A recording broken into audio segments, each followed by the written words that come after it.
merci à la Lyre Musicale pour cette introduction tout en musique, pleine de gaieté, bonne humeur. Je vais maintenant laisser la parole à Monsieur Hubert Bertrand, maire de Saint-Genis-Pouilly, pour la présentation de l'œuvre. Je dois dire que le deuxième morceau de la musique, de la lyre, correspondait plus à notre tempérament que le premier.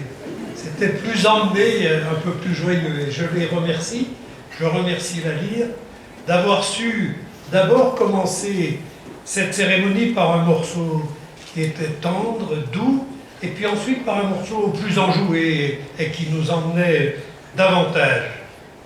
Monsieur le sous-préfet, Monsieur le président du Grand Conseil de Genève, Monsieur Guinchard, Madame la conseillère régionale, Madame la conseillère départementale, Messieurs les conseillers départementaux, Mesdames et Messieurs les conseillers, les élus communautaires, Monsieur le président de la communauté de communes, Mesdames et Messieurs les élus français et suisses, Madame Duret, maire honoraire, que j'ai aperçu tout à l'heure, Mesdames et Messieurs les représentants des administrations, des associations, des services de sécurité, de santé, d'éducation et des cultes.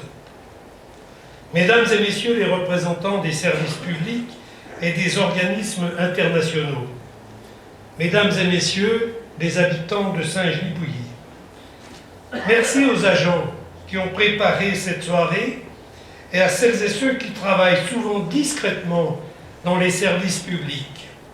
À force d'entendre que 500 000 postes dans les services publics pourraient être supprimés, quelques-uns finissent par croire que l'hôpital, les écoles, la sécurité, les communes, etc.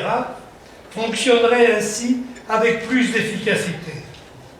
Quant à moi, je veux assurer les agents des services publics de ma reconnaissance pour le travail réalisé tout au long de l'année, et même si des évolutions sont normales, il est légitime que vous soyez reconnus et appréciés à votre juste valeur. Mesdames et messieurs, avec l'équipe municipale, je vous remercie d'avoir répondu à notre invitation pour partager cette traditionnelle cérémonie des vœux. Je vous invite à avoir une pensée pour celles et ceux de nos compatriotes qui vivent ce changement d'année dans la peine, dans l'isolement ou qui affrontent de grandes difficultés.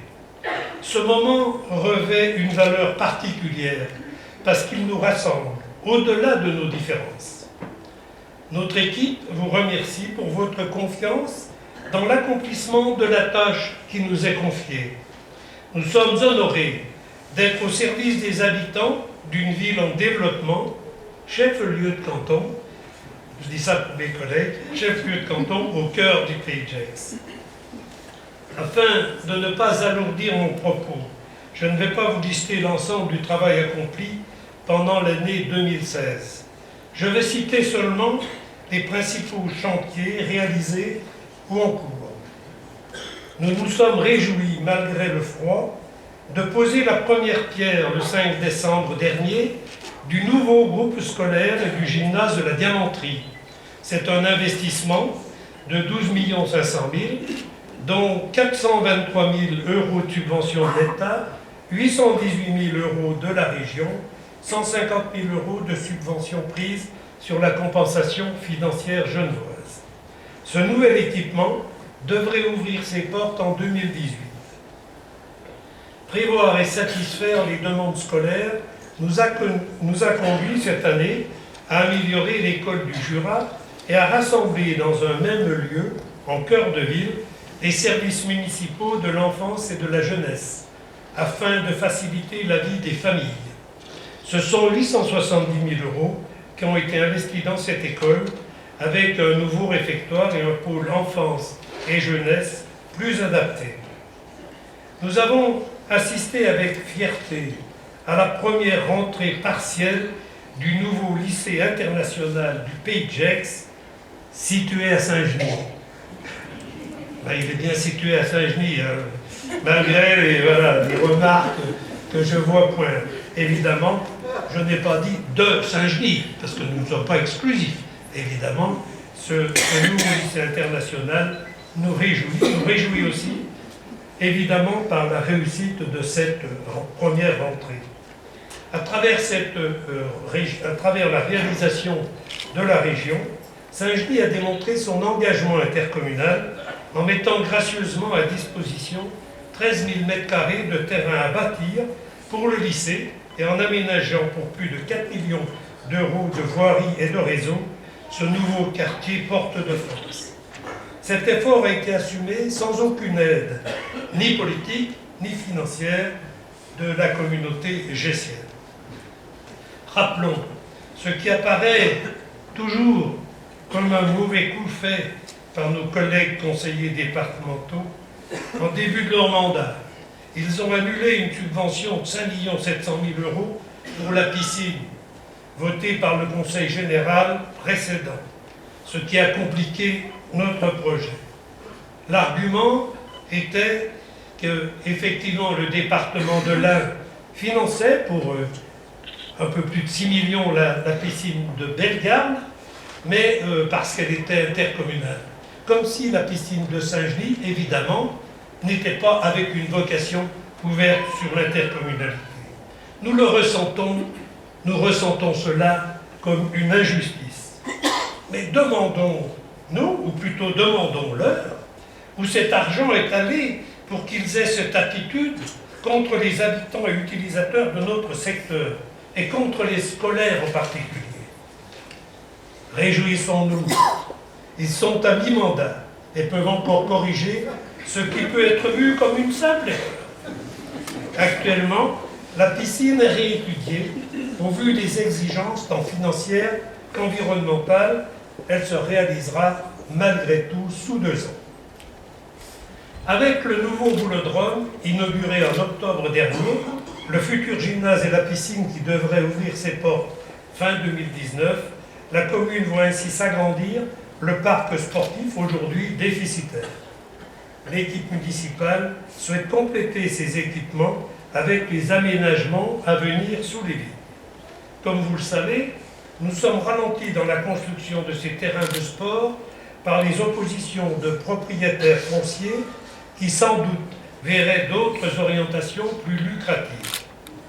Notre commune compte une population scolaire importante, de plus de 3 000 élèves, avec 1 355 enfants dans les écoles primaires et maternelles, près de 600 collégiens et à court terme 900 lycéens. Ce nombre sera augmenté avec les 240 élèves du groupe scolaire de la Diamanterie. Il est également urgent de répondre à l'augmentation constante des licenciés des clubs de rugby et de foot, sans compter ceux des autres associations sportives présentes sur notre commune. C'est pourquoi, face à ces besoins, Saint-Genis-Pouilly doit disposer d'équipements sportifs de qualité, tout en favorisant les déplacements en mode doux. Les équipements prévus seront tous accessibles rapidement à pied par toutes les écoles de la ville. Ce projet est la réponse la plus adaptée et la plus rationnelle. Nous souhaitons que l'aménagement de la commune prenne en compte et favorise les trajets à pied ou en vélo. Nous sommes dans un temps où s'impose le devoir d'action des collectivités pour faciliter les modes doux de déplacement. Une nouvelle enquête publique sera réalisée prochainement pour réaffirmer et confirmer le besoin et le juste choix du lieu des prochains terrains de sport sous les vignes. Cela nous permettra, parallèlement, de donner satisfaction au club de tennis en construisant 2 jeux couverts près des 5 jeux existants. Nous envisageons de redonner au centre culturel Jean Monnet toute sa place d'équipement culturel public central avec un projet d'extension et de réhabilitation qui préservera évidemment son charme et son authenticité gessienne. Nous travaillons à imaginer une nouvelle structure d'économie sociale et solidaire sur la zone de l'Alondon. Ce bâtiment d'intérêt public permettrait d'offrir des locaux plus adaptés, notamment à l'antenne de la protection civile de l'Ain, au Resto du Cœur et à d'autres associations solidaires. C'est pourquoi nous avons entamé une négociation avec l'association des anciens marins qui sont propriétaires du bâti sans aboutir jusqu'ici. Nous espérons trouver prochainement une issue favorable à l'intérêt général. La transformation provoquée par les aménagements et constructions du centre de Saint-Genis vient affirmer une nouvelle identité au cœur de la ville. Cette mutation s'est déjà traduite par deux espaces, le parking de 27 places, rue de Lyon, et le nouveau parking de la place des Fêtes qui offre désormais 140 places de stationnement, limitées à 5 heures en zone bleue pour faciliter l'accès au commerce du secteur. Je tiens ce soir à remercier particulièrement les voisins de ce chantier pour leur patience pendant les travaux.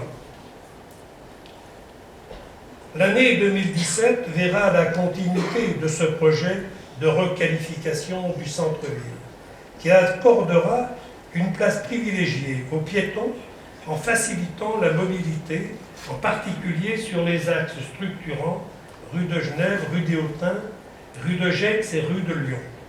Cet investissement de plus de 4 millions d'euros devrait limiter les perturbations au maximum pour les habitants et les commerçants qui, j'en suis sûr, apprécieront, après cette période de travaux indispensables, un nouveau centre-ville moderne et sécurisé. Cette nouvelle image s'inscrira dans la préparation dynamique et optimiste de l'arrivée souhaitée et tant attendue du tramway. Nous y avons travaillé. Rue de Genève et rue des Hautins, les programmes de logement comporteront aussi des petites surfaces commerciales en rez-de-chaussée, ce qui participera à renforcer l'attractivité du centre-ville. Toutes ces mutations conduisent à des transformations importantes qui s'inscrivaient déjà dans le contrat d'axe signé entre la commune, la communauté de communes, le département et le canton de Genève, afin de répondre aux obligations de l'accueil du tram. C'est pourquoi nous souhaitons la réalisation du parking relais, annoncé avec 800 à 1000 places de stationnement à l'entrée de la ville. Ce parking et les lignes de bus de rabattement sont essentiels pour l'ensemble des frontaliers et des futurs utilisateurs des lignes de bus. Tout cela s'inscrit dans une amélioration des services de transport du Pays de Gex et participera à atténuer, voire à supprimer, les bouchons et les stationnements difficiles subis chaque jour par les frontaliers. Nous sommes optimistes. Demain, nous imaginons Saint-Genis avec sa nouvelle entrée de ville, Porte de France, avec un tram qui nous relie à nos voisins, une maison de santé qui ouvrira au premier semestre 2017, un centre aquatique, un lycée international, etc. Nous imaginons Saint-Genis avec des équipements pour l'enfance, pour l'enseignement, pour la culture, pour le sport, pour les loisirs, y compris un skatepark et des parcs urbains, et une résidence senior qui, elle, sera livrée déjà au deuxième semestre 2017. Nous sommes pugnaces. Nous souhaitons la concrétisation du centre commercial Open, dont le nouveau permis de construire a été déposé le mois dernier. Il apporterait plus de 400 emplois et permettrait à la zone de la London d'avoir une nouvelle dynamique.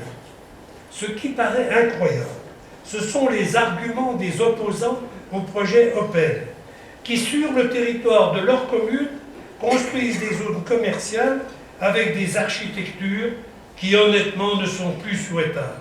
Ce qui est choquant, c'est encore et toujours la protection de ceux qui sont déjà installés et sont pour partie responsables de la vie chère dans le Pays de Gex. Souhaitons que la communauté de communes, qui porte la responsabilité économique maintenant, soutienne ce projet Open, même s'il est à Saint-Genis. Nos collectivités se transforment volontairement ou obligatoirement du fait de la loi.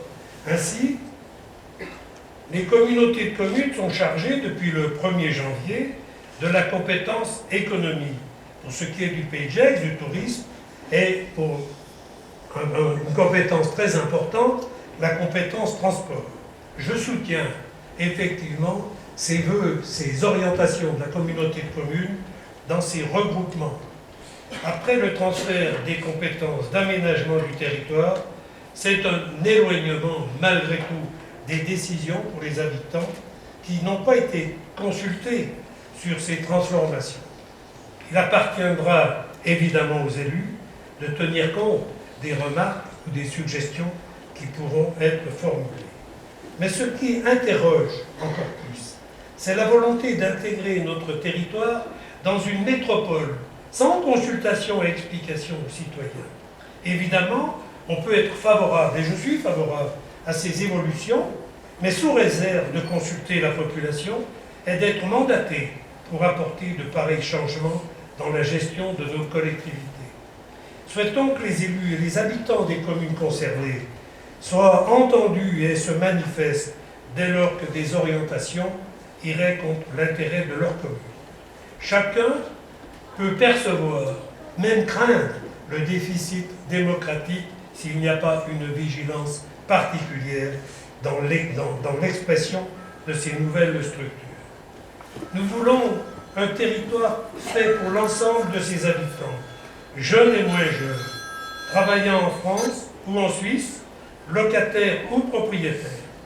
Nous agissons pour un territoire accessible à tous, en valorisant une culture ouverte et un enseignement de qualité, pour partager notre pays et pour s'ouvrir à la connaissance et au respect des autres.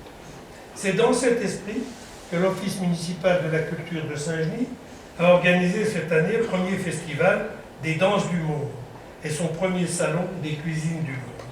C'est également avec cette philosophie que Saint-Genis a fêté tout au long de l'année le bicentenaire de Mérin. Je remercie chaleureusement Pierre-Alain Tudy, ancien maire et toujours conseiller administratif de la ville de Mérin, ici présent, pour ce partenariat qui a été riche en symboles de respect de part et d'autre de la frontière. La volonté de notre équipe est de donner un sens au développement de la commune, qui veut être accueillant pour tous. C'est pourquoi nous soutenons les orientations culturelles avec un théâtre ouvert et attentif aux multiples besoins et qui vit bien d'ailleurs de succès en succès. Nous sommes à l'écoute constante des vœux des sportifs que nous souhaitons contenter, même si des obstacles nous ralentissent. C'est cette volonté qui nous anime pour développer le bien vivre ensemble. Comme vous le savez, un nouveau temps démocratique nous attend cette année, avec les élections présidentielles et législatives. Nous avons des idées nuancées, voire différentes entre nous, c'est cela la démocratie. Et dans cette période, nous entendons tout et n'importe quoi, comme si la vérité était innée chez quelques-uns, comme si tout ce qui a été fait était à jeter. Ainsi, trop de fonctionnaires, trop de sécurité sociale, trop de droits aux citoyens, etc. Personnellement, je milite surtout pour que chaque électrice et électeur s'engage à voter, fasse connaître son choix de société, soit plus solidaire, soit plus individualiste. Surtout sachons, nous engager en allant voter pour faire vivre la démocratie. L'année qui vient de s'écouler a été, il est vrai, difficile pour notre nation. Notre République et le reste du monde ont encore été meurtris par la douleur d'attentats sanglants. Mais nos concitoyens ont su se rassembler autour de nos valeurs les plus fondamentales, la liberté, l'égalité, la fraternité. Nous avons montré collectivement aux terroristes que nous étions libres de vivre, de penser, de s'exprimer, libres et vigilants sur ce qui nous rassemble et nous permet de vivre ensemble, avec nos convictions politiques, nos origines et nos religions différentes, en soutenant les vertus de la laïcité. Saint-Genis démontre, avec ses 100 nationalités, que nous pouvons être unis et divers, que nous sommes urbains et humains. Nous partageons les rêves de la jeunesse et nous acceptons la sagesse de l'expérience. Saint-Genis est forte d'une dynamique de projet, d'une dynamique humaine et d'une dynamique collective. Saint-Genis est une ville en marche qui avance pour le Pays de Gex. Dans ce travail municipal, au jour le jour, je remercie chaleureusement mes collègues pour leur investissement, leur travail, pour le respect de leurs engagements. Merci aux agents publics qui démontrent au fil du temps toutes les capacités et toutes les qualités qu'ils exercent au profit de l'intérêt général. Mes remerciements aux membres des associations et des offices municipaux, au comité communal d'action sociale qui œuvrent quotidiennement. Merci aux forces de l'ordre, en particulier de la gendarmerie, de la police, aux services de santé et d'urgence, aux pompiers. Je les remercie de tout cœur. Nous avons besoin de vous et nous apprécions vos interventions. Merci aux personnes qui organisent cette cérémonie. Je salue avec respect et reconnaissance l'ensemble des élus d'ici et d'ailleurs, anciens et nouveaux, qui apportent à la collectivité chaque jour énergie et dynamisme. Merci de tout cœur aux familles des élus pour leur soutien. Merci aux personnes, ça devrait être réciproque, qui travaillent avec moi. Merci à vous tous venus ce soir à cette cérémonie. Je vous présente au nom de la commune, à vous-même et à vos proches, des vœux de bonheur, de santé, des vœux de réussite pour 2017. Bonne année!